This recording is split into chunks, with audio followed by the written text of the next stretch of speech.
Hello everyone, we are back with Glen Velvet Reviews today, and we're gonna do another video on my flow, and I want to see if it changed from adding, I added the baffle on in my tank. I don't know where I put that video, and I also added my, I'll show you the layout later. Let's first test this out, see how long it takes us to get to 8 quarts, I guess, which is 2 gallons, and then you can convert that into gallons per hour or gallon per minute or whatever you need it for.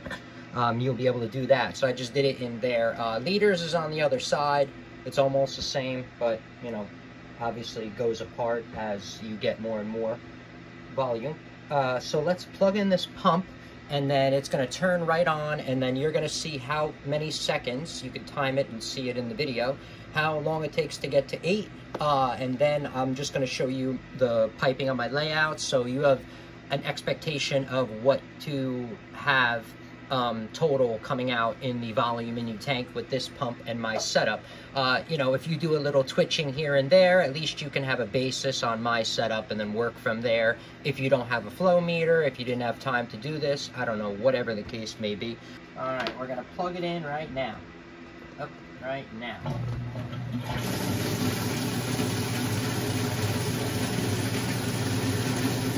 Oh wow, that's a lot of splashing. Now I'm gonna have it go to 12.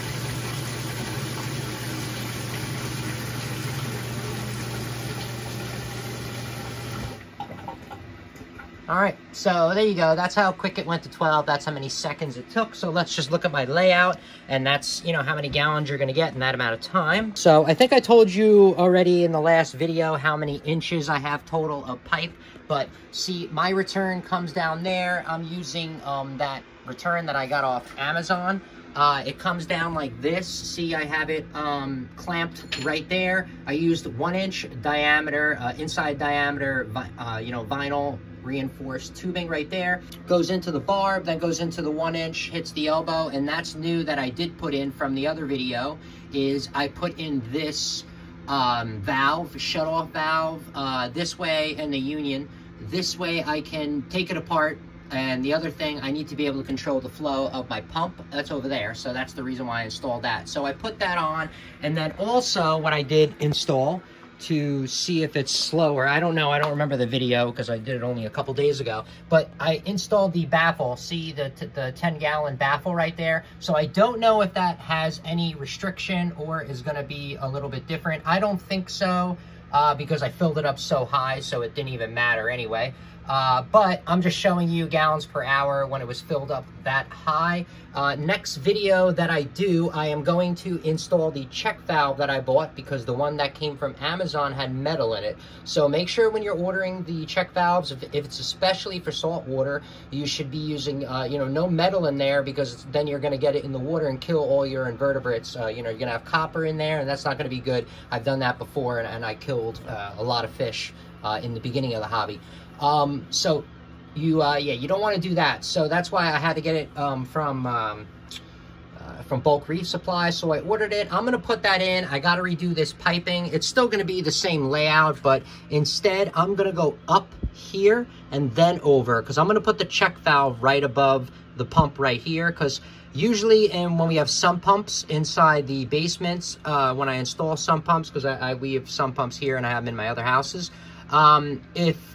always, you know, when I'm working on sump pumps or whatever the case may be, we always install the check valve very close to the pump. This way there's no pressure on the pump, that makes it last longer, and you won't get the feedback going, you know, obviously you don't get all that water going back in, because if you have the check valve, obviously, all the way at the end of this line, and it turns off, all the water that's inside this tubing is going to go crashing into, you know, here. And depending on the tubing, I don't know, you know, some people have a lot more than others, but I don't know how many, you know, how much ounces or quarts can fit in the tubing. I don't, that's maybe another review for another time. CC Synchrosilent pump, I bought that as well. So that's with that. So this is kind of a little review on that as well, which is, I guess, kind of cool. So that's the kind of pumping you can expect. All right, so we'll be back in a couple of days because I'm going to install this check valve that I got from Bulk Reef Supply. That's all plastic.